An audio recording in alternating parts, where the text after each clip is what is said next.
Assalamualaikum warahmatullahi wabarakatuh. Kami dari kelompok 1 akan mempresentasikan tentang biaya dan keputusan output dalam jangka panjang. Dengan anggota kelompok kami, NIM 39 Navita Dewiyanti, 109 Taufikul Kamal, 111 Andri Junpia Wicaksono, 112 Ilham Nurul Umam, 114 Anissa Tri Purnamasari, 115 Anna Furaida, 116 Rizka Imarani, 118 Septiar Purwitasari, 119 Hadisa Nur Sasmita, 122 Muhammad Sefa Aditya, dan 123 Rangga Yoga Saputra. Selanjutnya akan dilanjutkan oleh rekan saya untuk mempresentasikan poin pertama.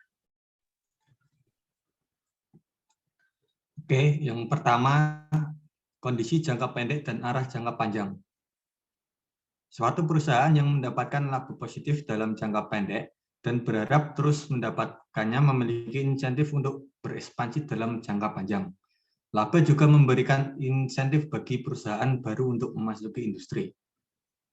Laba positif jangka pendek. Yang pertama, mendorong perusahaan untuk terus meraih laba dan untuk berekspansi dalam jangka panjang. Yang kedua, mendorong perusahaan baru untuk masuk ke dalam industri kerugian jangka pendek. Yang ketiga, menyudutkan posisi perusahaan dalam industri karena masih harus membayar biaya tetap meskipun menghentikan produksi.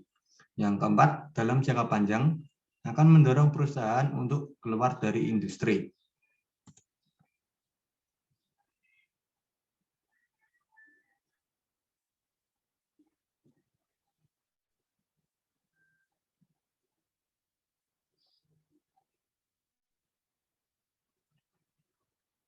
Yang selanjutnya, kondisi jangka pendek dan arah jangka panjang.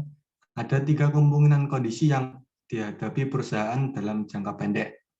Yang pertama, perusahaan mendapatkan laba atau keuntungan. Konsepnya apabila total pendapatan perusahaan melebihi total biaya pengeluarannya. Yang kedua, perusahaan menderita kerugian. Kerugian ini terjadi apabila total pendapatan perusahaan lebih rendah dari total biaya yang dikeluarkannya. Yang ketiga, perusahaan mengalami pulang pokok. Perusahaan mengalami pulang pokok apabila total pendapatan perusahaan yang sama dengan total biaya. Dari ketiga kondisi ini tertentu akan menggambarkan pola perilaku atau keputusan yang akan diambil oleh perusahaan. Oke, selanjutnya akan diteruskan oleh rekan saya.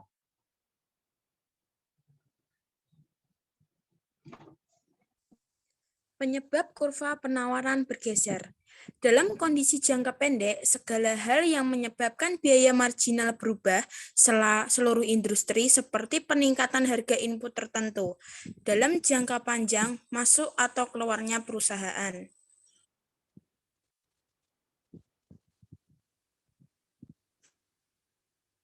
Pergeseran kurva penawaran. Sesuai hukum penawaran, maka kurva penawaran bergerak sejajar ke kanan dan ke kiri tergantung faktor apa yang mempengaruhinya. Pergerakan kurva penawaran dapat disebabkan oleh faktor seperti ceteris paribus atau harga barang itu sendiri, tingkat pendapatan, dan lainnya. Pergeseran kurva permintaan. Dalam ilmu ekonomi, sebuah permintaan akan suatu barang akan meningkat jika harganya turun. Dengan syarat ceteris paribusnya atau faktor lain yang mempengaruhi permintaan selain harga dianggap tidak berubah. Kurva permintaan adalah penggambaran dari pernyataan tersebut yang dituangkan ke dalam gambar untuk memudahkan pemahamannya. Kurva ini mempunyai gradient atau kemiringan atau slope negatif. Artinya, slope pada kurva ini menurun dari kiri ke kanan bawah. Hal ini menunjukkan bahwa hubungan antara harga dengan permintaan adalah berbanding terbalik. Berikutnya akan dilanjutkan oleh rekan saya.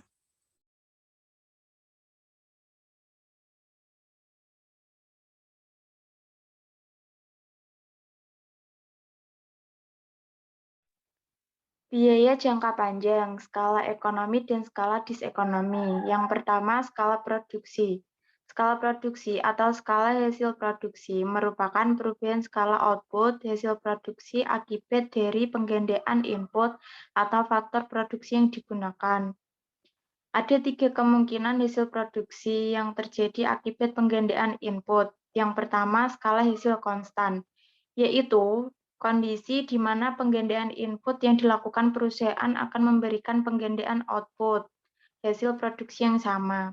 Yang kedua, skala hasil menurun, yaitu di mana perusahaan menggandakan input yang digunakan, namun skala output yang dihasilkan lebih kecil dari skala penggandaan input. Yang terakhir, skala hasil meningkat, yaitu kondisi di mana skala penggandaan input mengakibatkan perubahan skala penggandaan output yang lebih besar. Kemudian skala ekonomi adalah penghematan biaya ketika perusahaan meningkatkan skala produksinya. Peningkatan output memungkinkan perusahaan untuk menuai penurunan biaya produksi rata-rata. Produksi menjadi lebih efisien karena perusahaan dapat menyebarkan biaya ke sejumlah besar output. Apa yang menyebabkan skala ekonomi? Berikut beberapa alasannya. Pertama, spesialisasi tenaga kerja dan teknologi yang lebih terintegrasi meningkatkan volume produksi. Keduanya meningkatkan produktivitas sehingga perusahaan dapat menghasilkan lebih banyak output dengan menggunakan input yang sama. Yang kedua, biaya unit yang lebih rendah berasal dari pesanan massal dari pemasok, pembelian iklan yang lebih besar, atau biaya modal yang lebih rendah. Yang terakhir, perusahaan dapat menyebarkan biaya fungsi bisnis seperti pemasaran, keuangan, produksi, dan lain-lain, menghasilkan biaya per unit yang lebih rendah. Adapun jenis skala ekonomi berdasarkan sumber penghematan biaya dibagi menjadi 2 kategori. Yang pertama, skala ekonomi internal adalah jenis skala ekonomi di mana sumber pengurangan biaya rata-rata berasal dari internal perusahaan. Yang kedua, skala ekonomi eksternal adalah skala ekonomi di mana sumber penghematan biaya berasal dari luar perusahaan dan berlaku untuk semua. Maksudnya, semua perusahaan menikmati manfaat dari menurunkan biaya rata-rata. Kemudian akan dilanjutkan dengan rekan saya. Skala penghasilan konstan. Skala penghasilan konstan adalah homogenitas tingkat pertama. Peningkatan skala hasil yang diwakili oleh derajat homogenitas lebih besar dari 1, dan penurunan skala hasil dengan derajat homogenitas yang kurang dari 1. Skala disekonomi. Skala disekonomi atau diseconomies of scale adalah kerugian ekonomi ketika sebuah perusahaan meningkatkan produksinya. Alih-alih menurunkan biaya rata-rata, meningkatkan output menghasilkan biaya rata-rata yang lebih tinggi.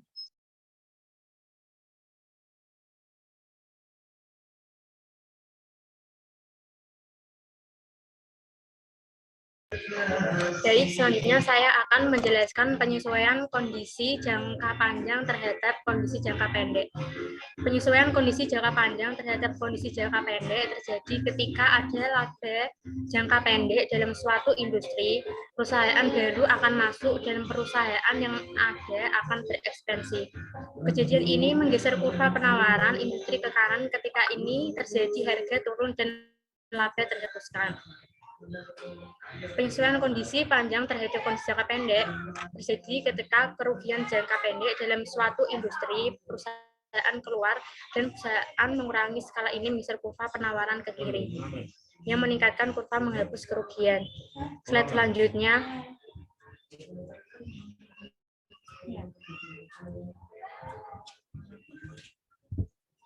Slide selanjutnya. Selanjutnya, perusahaan bisa beroperasi dengan laba atau menderita kerugian ekonomi.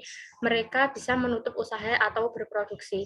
Industri tidak berada dalam equilibrium jangka panjang jika perusahaan memiliki insentif masuk atau keluar dalam jangka panjang.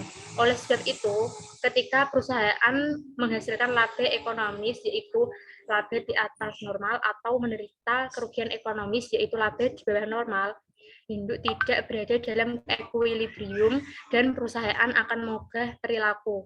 Perusahaan akan terus berekspansi selama ada skala ekonomis yang bisa direalisasikan dan perusahaan baru akan terus masuk selama laba positif bisa diperoleh. Selanjutnya akan dijelaskan oleh rekan saya.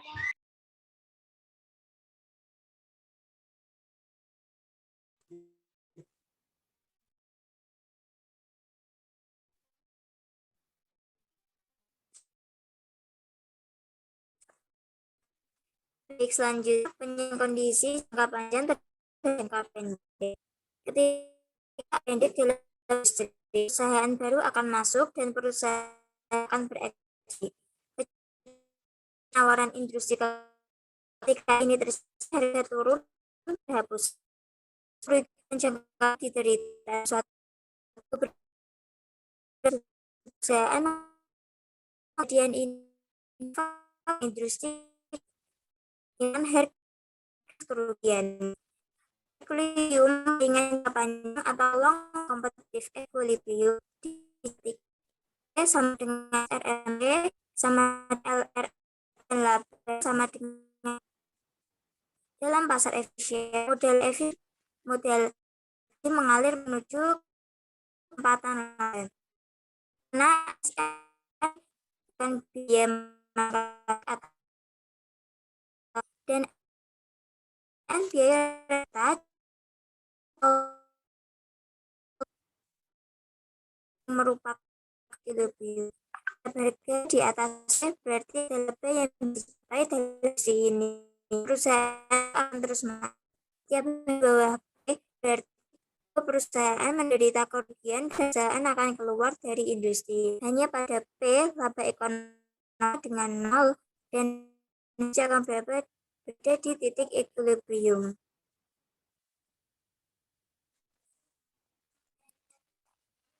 Selanjutnya,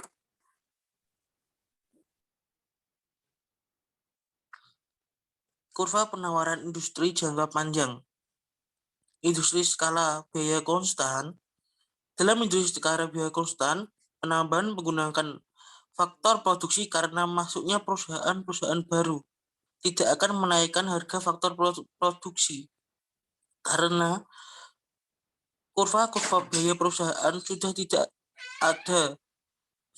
ada tidak berubah seperti yang ditunjukkan diagram A. Ketiga, bila permintaan pasar meningkat, kurva permintaan D1 bergeser ke D2. Harga output meningkat ke P2. Diagram B, harga P2 menyebabkan perusahaan lama menikmati laba supernormal. 4. Hal ini mengundang perusahaan-perusahaan lain memasuki industri dan menambah penawaran sampai mencapai keseimbangan pada harga P1. Kurva S1 bergeser ke S2. Kurva penawaran jangka panjang adalah LS yang berbentuk garis lurus sejajar sumbu horizontal. Selanjutnya akan dilanjutkan rekan saya.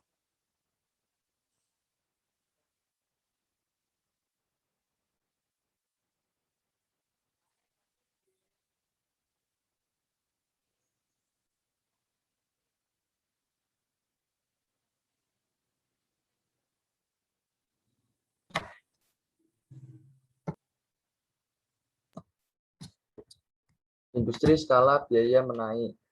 1. Pada industri skala biaya menaik, masuknya perusahaan baru menyebabkan harga faktor produksi naik, sehingga terjadi perubahan struktur biaya dan pergeseran titik keseimbangan. Diagram 8.9 menunjukkan hal itu. 2. Diagram 8.9c menunjukkan peningkatan permintaan D1 ke D2. Menaikkan harga ke yang mengundang masuknya perusahaan dalam industri. 3. Akibatnya struktur biaya perusahaan berubah menjadi lebih mahal. Diagram 8.9a adalah struktur biaya sebelum masuknya perusahaan lain. Diagram 8.9b adalah struktur biaya setelah masuknya perusahaan lain. 4. Perubahan struktur biaya menyebabkan titik potong MR dan MC bergeser dan mendesak perusahaan mengubah jumlah output yang ditawarkan. Akibatnya, dalam industri kurva penawaran bergeser ke S2 dengan tingkat harga P3 dan output Q3. 5. Pada saat perusahaan menikmati laba normal yang menyebabkan gerak masuk keluar terhenti. Karena itu, kurva penawaran jangka panjang adalah LS yang mempunyai sudut kemiringan positif. Selanjutnya akan dilanjutkan rekan saya.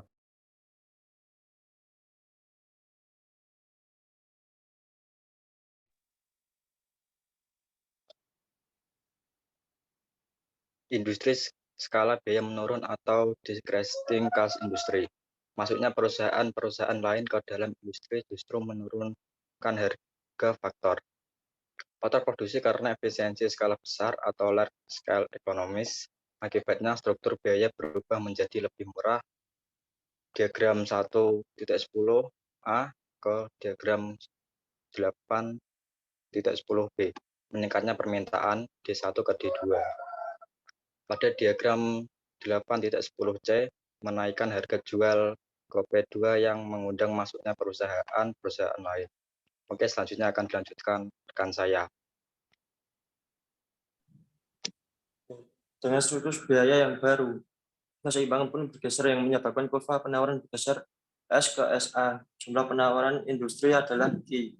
Kurva penawaran jangka panjang adalah LS yang mempunyai sudut kemiringan negatif. Baik, selanjutnya dilanjutkan oleh rekan saya. Saya akan melanjutkan presentasi dari rekan saya. Saya Rizka Imarani dengan NIM 116 akan mempresentasikan kurva meminimumkan biaya dalam jangka panjang. Bisa dilihat dari gambarnya. Gimana sih cara meminimumkan biaya dalam jangka panjang? Caranya dengan cara karena dalam jangka panjang perusahaan dapat memperluas kapasitas produksinya. Ia harus menentukan besarnya kapasitas pabrik atau plant size yang akan meminimumkan biaya produksi. Dalam analisis ekonomi, kapasitas pabrik digambarkan oleh kurva biaya total rata-rata AC.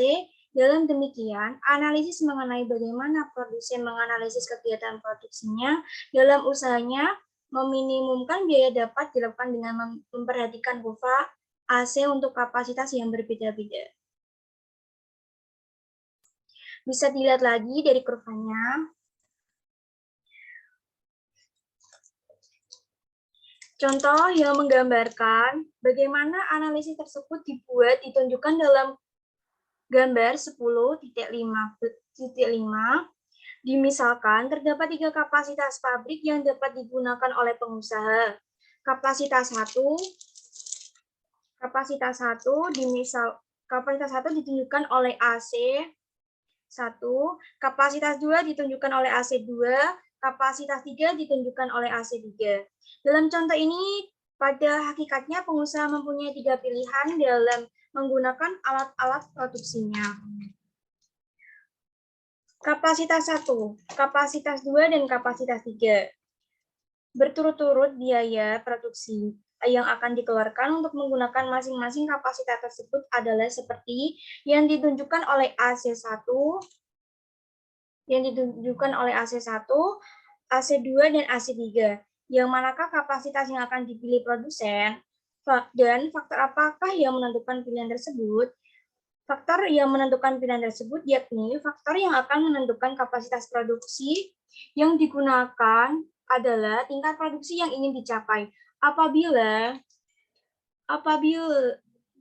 perusahaan tersebut ingin mencapai produksinya sebanyak 100 unit, adalah lebih baik untuk menggunakan kapasitas 1. Kalau yang digunakan adalah kapasitas 2, seperti yang dilihat dalam gambar 10.5, biaya produksinya adalah lebih tinggi kapasitas 2. Seperti dapat dilihat dari gambar 10.5, biaya produksinya adalah lebih tinggi. Dilihat dari titik B, kapasitas 1 adalah kapasitas yang lebih paling efisien dan akan meminimumkan biaya produksi untuk produksi di bawah 130 unit. Untuk produksi di antara 130 dan 240 unit, kapasitas 2 adalah yang paling efisien karena biaya produksi adalah paling minimum dengan menggunakan kapasitas tersebut. Ini dapat dilihat misalnya untuk produksi sebanyak 160 unit, seperti dapat dilihat dari gambar 10.5, AC1 berada di atas AC2. Yang berarti dengan menggunakan kapasitas 1, biaya akan lebih tinggi dapat menggunakan kapasitas 2. Untuk memproduksi lebih 240 unit, misalnya 275 unit, kapasitas 3 adalah yang harus digunakan produsen. Penggunaan ini akan meminimumkan biaya. Dari contoh ini dapat disimpulkan bahwa peminimuman biaya jangka panjang tergantung pada dua faktor, yaitu tingkat produksi yang ingin dicapai dan sifat dari pilihan kapasitas pabrik yang tersedia. Terima kasih. Sekian dari kelompok kami. Apabila ada kesalahan tutur kata yang kurang berkenan, kami mohon maaf. Wassalamualaikum warahmatullahi wabarakatuh.